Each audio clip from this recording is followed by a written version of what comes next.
Bello Luca.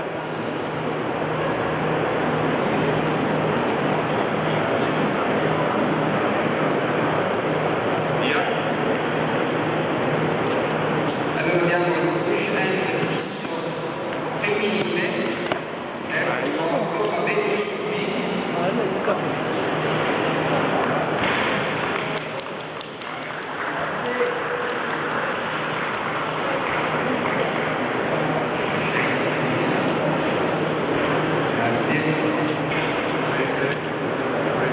secondo posto Raffaella Prodomo,